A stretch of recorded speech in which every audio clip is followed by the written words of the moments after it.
Millions of our fellow citizens are watching us now gathered in this great chamber, hoping that we will govern not as two parties, but as one nation. Oh, there were several rousing moments in last night's State of the Union address, but Richard, one of the president's guests missed a whole bunch of that speech, didn't he? He went right out. 11-year-old Joshua Trump was fast asleep, Francis. He was invited to the speech after he made news a few months ago for dropping out of school after being bullied for his last name. He's no relation to the president. As cameras panned across the audience, the boy could be seen taking a snooze, Francis. Poor kid. Donald Trump, of course, declared illegal immigration an urgent national crisis. Said if he wasn't president, there'd be a massive war with North Korea. Joshua slept through all that. Through all that. All that Even through craziness. all the applause, because... You know, it lasted. I don't blame him for falling asleep. The speech was almost an hour and a half long. True. Stephen Colbert had the best line of the night when he said it was like watching paint lie. Oh, nice. It's very funny.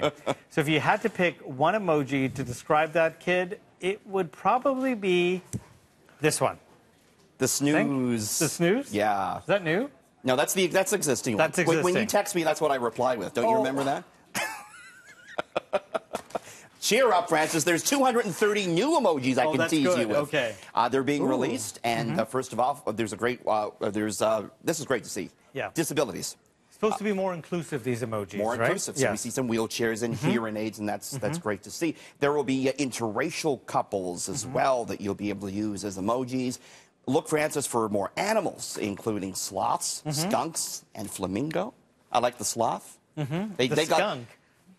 So if I have to talk about, like, my work stunk today, I send you that? You send me that one. Okay. Other ones will be new bathing suits and new outfits, Francis. So there's a sari, there's a bathing suit, and there's the tidy whitey emoji. Please be brief. Please be brief. That's very good. Very good. So there's our new emojis, because who needs to type anymore? We can just send an emoji. Just send an emoji, really. Well, Donald Trump often calls the New York Times fake news, but here's the truth. The company's digital revenue is growing. This is big, and for us in the business, I think this is really interesting. He's helping people, isn't he? He's helping. For the first time in history, the New York Times did more money online than they did in print. Really? Which is huge for newspapers. $709 million in digital revenue last year. More than 3.3 million people, Francis, pay for the company's digital products, including its news, its crosswords. 27% uptick from last year. The revenue gains allowing the New York Times to hire more people. They hired 120 people last year. They have more than 1,600 in their newsroom, just a few more than we do here, Francis. A couple more. But you know what? It's because of Trump. They're doing very well with that. It does come at a time, though, when a lot of other newspapers in North America are not doing as well. There have been a lot of layoffs recently, and hundreds over the last couple of weeks. But it gives you some hope that even though they are on Mr. Trump, that maybe they're starting to figure out that model, that financial model for news of the New York Times. What works and what people will pay for. Exactly. Yeah. By the way, I only get my news from citynews.ca and 680news.com. Okay, I'll send you the brief emoji. Keep it brief, okay? Excellent. Yeah.